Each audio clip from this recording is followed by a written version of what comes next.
মানিকগঞ্জের সিংড়া উপজেলার চারিগ্রাম এস.এ. খান উচ্চ বিদ্যালয়ের আন্তঃশ্রেণী ফুটবল টুর্নামেন্টের শুভ উদ্বোধন করা হয়েছে।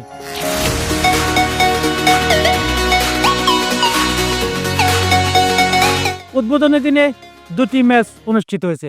উক্ত ফুটবল টুর্নামেন্টের উদ্বোধন করেন উক্ত বিদ্যালয়ের সভাপতি ও বিসিআইএস এর পরিচালক যুগ্ম সচিব আব্দুর রাজ্জাক। উদ্বোধনী অনুষ্ঠানে সভাপতিত্ব করেন চারিগ্রাম এস.এ. খান উচ্চ বিদ্যালয়ের প্রধান শিক্ষক মোহাম্মদ আব্দুল লতিফ। এ সময় স্কুলের বিভিন্ন ক্লাসের প্রায় কয়েক শত শিক্ষার্থী উপস্থিত থেকে ফুটবল প্রতিযোগিতার খেলা উপভোগ করেন। উদ্বোধক যুগ্ম সচিব আব্দুর রাজ্জাক বলেন, ছাত্রছাত্রীদের দৈহিক ও মানসিক বিকাশে খেলাধুলার ভূমিকা অপরিসীম।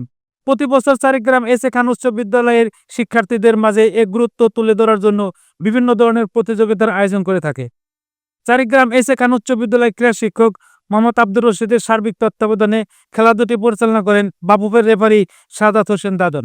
উদ্বোধনী খেলায় নবম শ্রেণী দশম শ্রেণীকে 2-0 গোল এবং অষ্টম শ্রেণী ষষ্ঠ শ্রেণীকে 3-0 গোলে পরাজিত করেন।